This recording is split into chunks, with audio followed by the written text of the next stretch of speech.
What's up, guys? I know it's been a while, but I'm here today to review Watch Dogs 2. And what I'm going to be doing is I'm going to be actually comparing it to the first Watch Dogs. So what's happened is I've completed Watch Dogs 2. I've completed it for a while, but I've just been busy and haven't had time to get around to doing this review. I've completed the game and I played it on a difficulty called Realistic, which is the hardest in the game. And there's one thing that you immediately notice when you're playing this game, that everything's a lot more colorful and vibrant. And that's one aspect that I do really enjoy of the game. Like the previous one with Aiden, a lot of people say it looks grey and there wasn't really much color, but this one is completely different. It's very vibrant, it's colorful, and it's just like, just looking at it, it just looks really nice to look at. It looks visually appealing. But regarding the game and the story is where it kind of gets a bit foggy for me. Like this game is very hipsterish. In my opinion, like if you was like a school teacher for like secondary school or something, and you said to like your students to write a story about a group of hackers, I feel like you might get something close to Watch Dogs 2, because even though this game it has an 18 rating in the UK, so for adults, I don't really feel like the storyline is for an adult. It's more catered towards like teenagers. Like the type of things that they do in here is like what you would think teenagers think are cool. So like for example, you can go to like the clothes store. You can change your clothes and buy clothes and accessories, and it's just like they got skinny jeans and they got like caps and they got like bags with like graffiti on it and everything. So it just seems like what the game is like doing. This is how I felt. What the game is actually doing is like, hey, look at us, everybody. We're hackers. We're young. We're going to take down the system. That's like the type of vibe I get, and personally, I wish it went for the more serious approach, because in Watch Dogs 2, no, sorry, in the first game, in what the first Watch Dogs, there was problems that people didn't, there was things that people didn't like about the game, and I totally got that. But I felt like the storyline was better. It was more dark, and this one is just more light-hearted, and I just really didn't like that change. Also, regarding the missions, most of the missions in the game are basically like a fetch quest to steal something or to install something on a certain system so they can gain access and get data and stuff. And for the most part, that's what you'll be doing. You'll be going to get something, install something, and maybe with like a couple of missions, there are a couple of variations where you won't just be stealing something. But for the most part, that's what you will be doing. And there's also another thing that I want to say. When I played this game, I didn't really play any of the multiplayer, because I played the multiplayer in the first game and it didn't appeal to me, and it seemed like the multiplayer in the new game was more of the same. So I didn't really play any of the multiplayer. This is just purely my review is purely based on the single player experience. And there's one thing that I noticed about this game. When you play Watch Dogs 1, you had perks. Like there was one perk that you had for Aiden where he could take more bullet damage. The perks in the new game, you don't have anything like that. So you have stuff like, oh, sleight of hand, better aiming, less recoil when shooting guns, and then you have things like more battery life, so you can do more hacks, and you have gadgets. You had the quadcopter, and then you have like this remote control car. It's not really a remote control car, but that's basically like what I call it. Can't really think of the word at the moment. And so like you can use the quadcopter or the drone to like scout out an area, see where all the enemies are, and with like the remote control device, you can actually like, you don't, if you need to install something, you can use that to install it. You don't actually have to have markers physically there. So I really like that direction. They give you like more ways to approach a situation and like to scout out the area.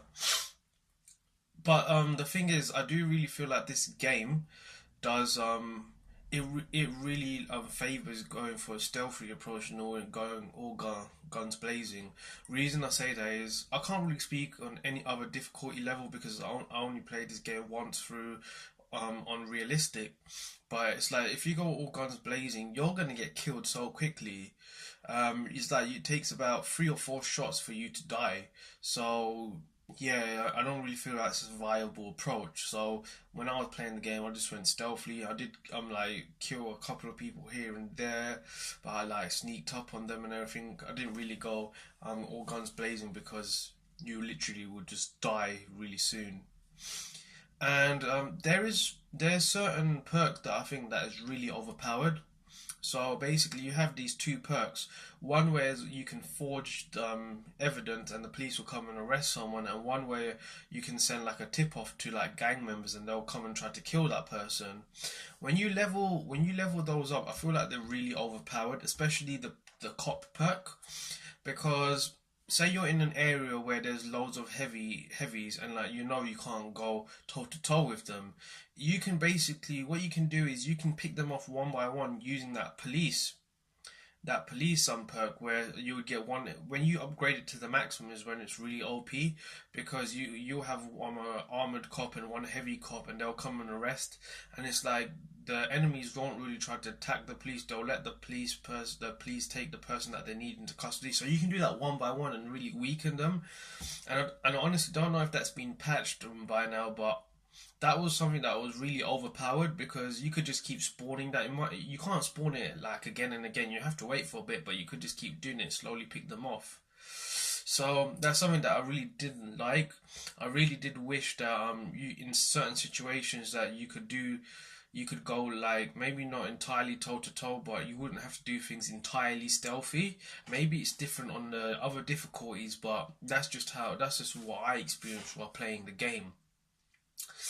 And the thing is, they really do like try to make references to like real companies and everything. Like I don't want to give away anything of the game, but there's this mission where basically it's called Alphabet Soup, and it's basically is the place that you have to penetrate, and you have to get access to the servers and everything so you can install something and get data. Yeah, it's basically a knockoff of Google. Like everything about it, like the way it's all color schemed, and like the way Google is like when you go to google.co.uk or .com, you get like the different colors of each letter in Google. Like it was like that. It's clearly a knockoff of Google, but I kind of like that was their representation of Google, and like they're actually including things that exist in the real world. I really like that. They even have like the Ubisoft studios there, and there's like kind of like an Easter egg there where you can find like footage of stuff. If you're interested in the game, you probably already know what I'm talking about. Um, so yeah, I don't really think like the game has a lot of variation when it comes to its missions, and I feel like that's ultimately downfall. But don't get me wrong, when I was playing the game, I had motivation to go on because I wanted to see like the outcome and like how the story does progress. Although the story wasn't something that was strong, you could kind of make guesses at what's going to happen, and it's kind of stereotypical. That's what I didn't like.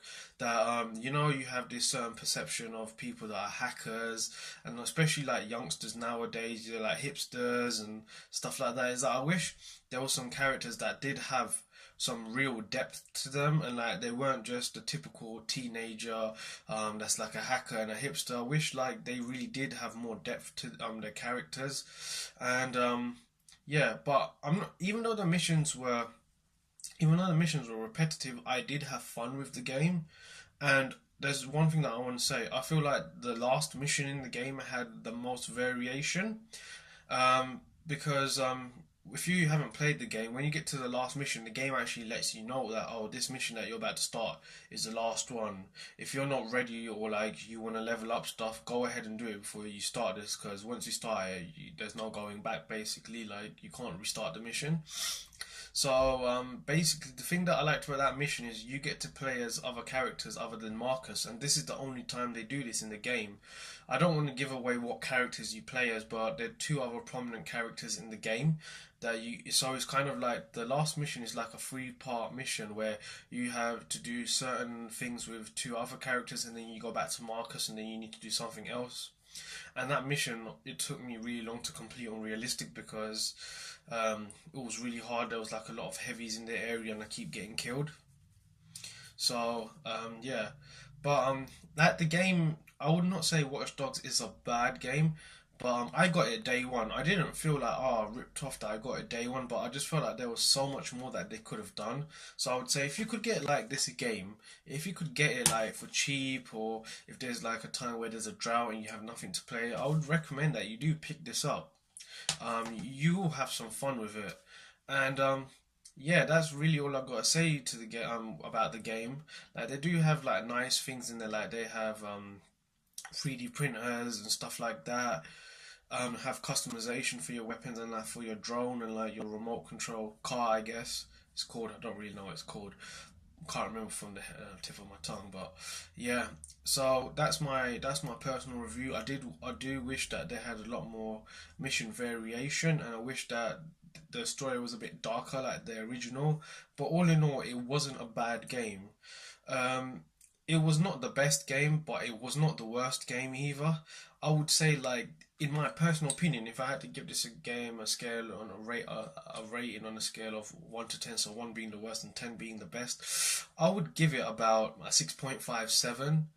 It was not bad, but it was not good either. But I would say that it was interesting. So yeah, thanks for listening to my opinion. If you like this, you can give me a thumbs up. If you have any other questions about the game, just let me know. So thanks for watching, and I hope you have a good day. Bye.